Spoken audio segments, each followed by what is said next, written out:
Hello friends, मैं हूं advocate Vanshika Nikhanj, legal associate and academician of talent compliance India.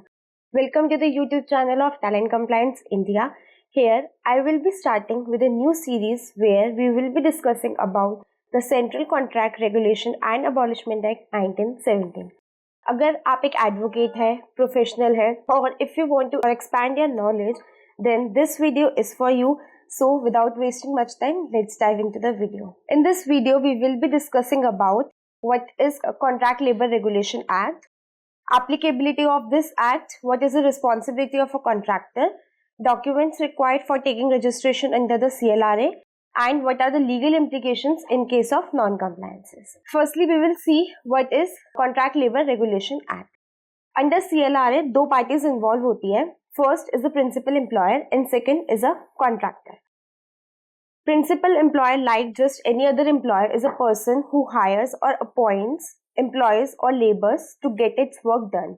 But CLRA के case में जो principal employer होता है वो directly खुद employees को hire नहीं करता, rather he appoints a contractor who shall on behalf of the principal employer hire or appoints labor or employees for him. इस एक्ट के अकॉर्डिंग जो प्रिंसिपल एम्प्लॉयर होता है he is entitled to take registration and जो contractor होता है उसको एक लाइसेंस की copy from the competent authority लेनी होती है.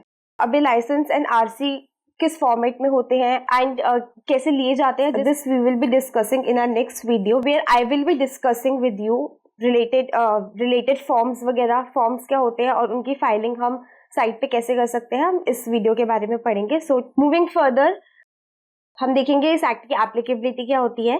अगर आपने एक साल के अंदर 20 या फिर 20 से ज़्यादा एम्प्लॉयज़ को हायर करा है then this act will be applicable on you.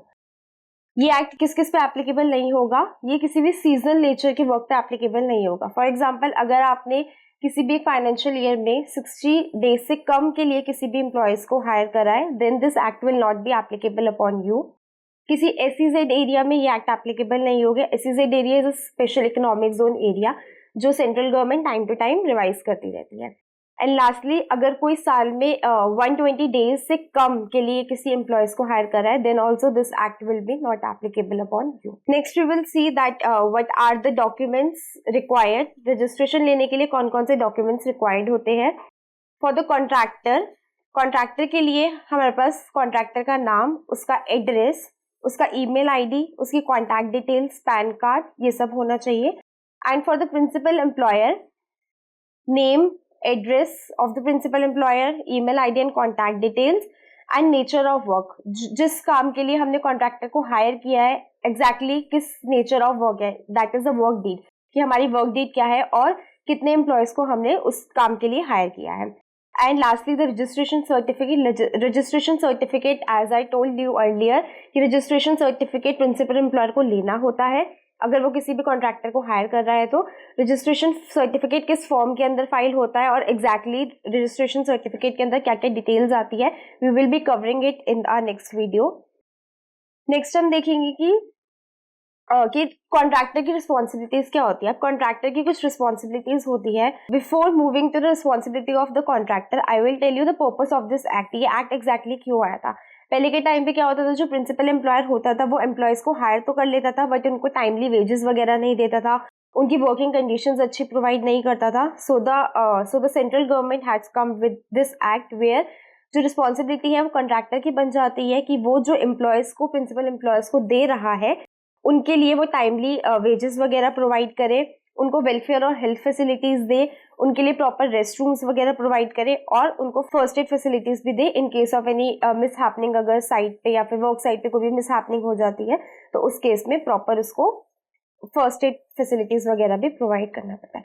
Lastly we will see what are the legal implications in case of non compliance. अगर आप एक प्रिंसिपल एम्प्लॉयर है या फिर आप एक कॉन्ट्रैक्टर है और आपके ऊपर ये एक्ट एप्लीकेबल है और आपने इसके अंदर रजिस्ट्रेशन या फिर लाइसेंस नहीं लिया है देन दिस एक्ट मेंशन कि आपको 3 महीने तक की इम्प्रिजनमेंट भी हो सकती है और उसके साथ साथ आपको फाइन भी देना पड़ सकता है. So this is all for the video.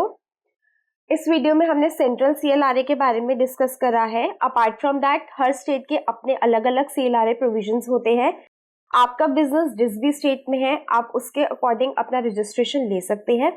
अगर आपको CLRA से रिलेटेड कोई भी क्वेरी है या फिर आप एज एन एप्लीकेंट रजिस्ट्रेशन या फिर लाइसेंस लेना चाहते हैं तो you can contact us. I am attaching a link of a Google form in the description box below. आप उस गूगल फॉर्म को फिल कर सकते हैं और CLRA से रिलेटेड कोई भी क्वेरी हमें दे सकते हैं। We will be more than happy to answer you. For more related videos, please visit our website Talent Compliance India and do follow us on YouTube, Insta and LinkedIn. So stay tuned for the next upcoming video where I will be discussing about the important forms under the CLRA Act. Thank you.